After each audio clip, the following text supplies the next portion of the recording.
You can wake up on a Monday feeling joyous, deeply grateful, and ready to take on the world.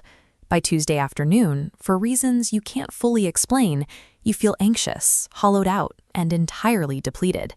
Human emotion is inherently volatile. The problem arises when we take that internal psychological chaos and project it outward onto our relationship with God.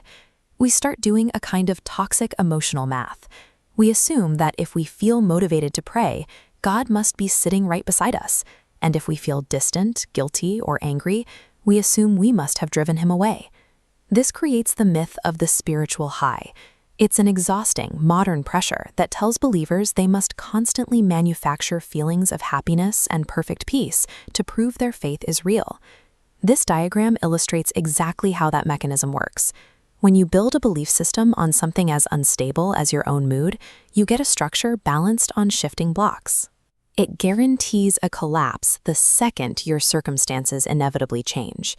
If divine love is truly dictated by our fluctuating serotonin levels, we are never actually secure.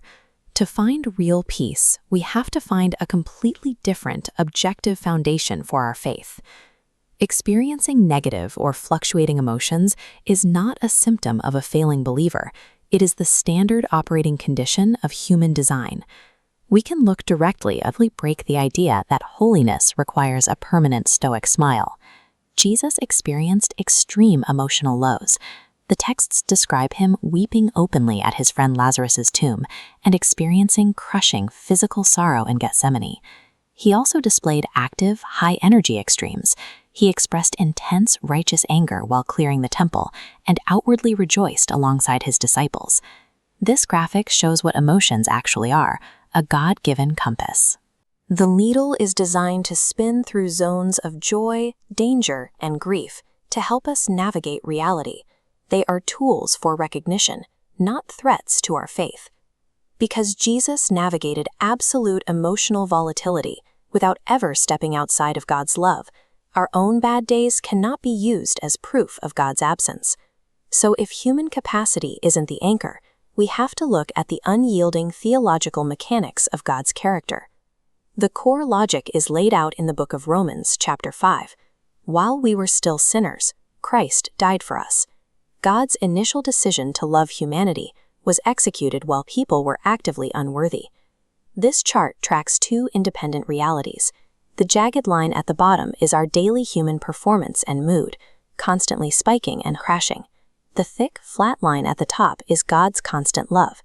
If that top line was never initiated by our good behavior, it is mathematically impossible for it to be dismantled by our bad moods.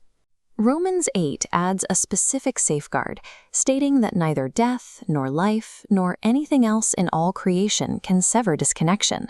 Our changing emotions fall squarely into that anything else category. We also see a strict 24-hour reset mechanism in Lamentations 3. It details how divine compassions never fail because they are renewed every single morning. We routinely drag the worry, tears, and regrets of last night into today. God does not. His love operates on a permanent, objective baseline of grace that completely overrides our subjective, moment-to-moment emotional turbulence. To ground this, think of a loving parent caring for a severely sick child through the darkest hours of the night. The child might be cranky, crying, or completely unresponsive. That behavior doesn't reduce the parent's love. In fact, the child's vulnerability causes the parent to become hyper-attentive. Psalm 34 tells us exactly how this maps to God's behavior. The Lord is close to the brokenhearted. He does not demand you fix your bad mood before he draws near. When you experience happiness or peace, actively thank God and enjoy the blessing without guilt. But when you feel angry, anxious, or spiritually dry, bring those exact feelings honestly to God. You don't have to hide them. You can rely on His promises rather than your current state. Faith is not the exhausting act of pretending to feel okay. It is the active choice to trust God's unchanging character, especially when your emotions are screaming the opposite. Tomorrow you may wake up joyful, or you may wake up burdened, but your feelings are just weather. God's unchanging love is the bedrock reality you will wake up on.